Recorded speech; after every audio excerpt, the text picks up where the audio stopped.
မိတ်ဆွေတို့ရေငရုတ်သီးတွေကိုဈေးဝယ်စရာမလိုပဲအိမ်မှာပဲအောင်မြင်စွာစိုက်ပျိုးနိုင်ဖို့အတွက်မျိုးစေ့ရွေးချယ်တာကနေအကိုင်းခံများများထွက်လာအောင်ပြုစုနေအထိအစင်လိုက်ညှောက်ဝေပေးသွားမှာဖြစ်ပါတယ်ပထမဦးဆုံးမျိုးစေ့ရွေးချယ်တဲ့အခါကျန်းမာပြီးမှဲ့ဝနေတဲ့ငရုတ်သီးကနေမျိုးစေ့တွေကိုယူပါမျိုးစေ့တွေကိုရေတန့်ထဲမှာ6နာရီကနေ12နာရီလောက်စိမ်ထားပေးနိုင်ပါတယ်ဒီလိုလုပ်ပေးခြင်းကမျိုးစေ့ရေစုပ်ယူမှုပိုကောင်းစေပြီးအပင်ပေါက်နှုန်းတိုးလာနိုင်ပါတယ်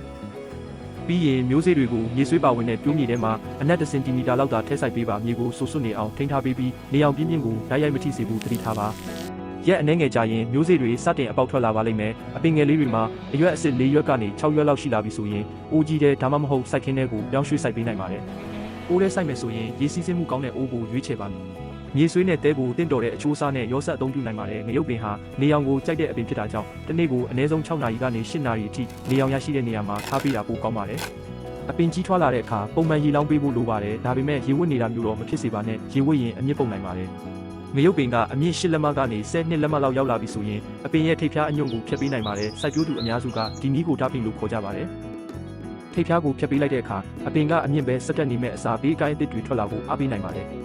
ဖြတ်ပြီးတဲ့နောက်မှာပုံမှန်ရေလောင်းပေးပြီးနေအောင်လောက်စွာရရှိအောင်ထားပေးပါတချို့စိုက်ပျိုးသူတွေကအချို့မုံကိုရေနဲ့ဖြော်ပြီးအပင်နားမှာလောင်းပေးတဲ့နီလန်းကိုလည်းအသုံးပြုကြပါတယ်ဒါပေမဲ့ရလက်ကမြေမျိုးစားရာသီဥတုနဲ့အပင်ကျန်းမာရေးပေါ်မူတည်ပြီးပွားခြားနိုင်ပါတယ်